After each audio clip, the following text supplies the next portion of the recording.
गजपति जिले में बढ़ुछि ताती खरा सांगकु लोकों बाहर को बाहर असंभव हो पड़ुछि। तेबे एही खरार प्रकोप पारलाखेमुंडी में 34 रु 37 डिग्री पार कलानी। दिन बढ़िबा सहित गरम और गुळुगुळी बढ़ुछि।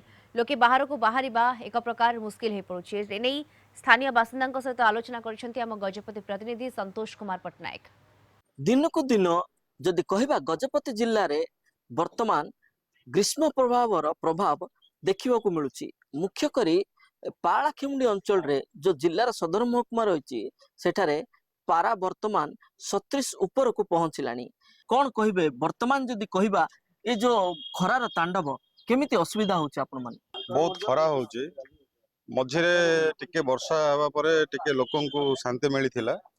वर्तमान भीषण खरा होची। लोक पदा को बाहरियार मध्य कष्टकर होउचंदी। आजिका दिन रे मार्केट रे जदि आमे देखिबा ताले लोकंकर संख्या कमिबारे लागिची। खरा तो खरा होची सेतोळको आमर पानी रो समस्या मध्य देखिबाकू मिलुची। तो बहुत असुविधार सम्मुखीन होउचंदी। बहुत भरोसा करे एठारे ऑफिस गुडाक अछि। ऑफिस गुडाक रे लोक काम पई आसुचंदी दूर दूरांतरु। से माने बहुत असुविधार सम्मुखीन होउचंदी। आमे भी बाहर को जाउचु तो सेथिरे ब्लॉक मानकर देखिला बेलू सेथिरे मध्य ब्लॉक मानकर मध्य जलछत्र खोला जाय नहीं। तो निश्चित भाव में एठारे कोठी ना कोठी दुर्बलता रही।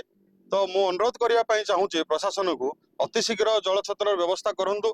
जो नदी रही महेंद्र तनया नदी रे वर्तमान सुखी गलानी जल उत्स जहाँ नहीं चिंतित अच्छा जनसाधारण। गजपति जिला पालाखिंडी संतोष कुमार पट्टनायक, कलिंग टीवी।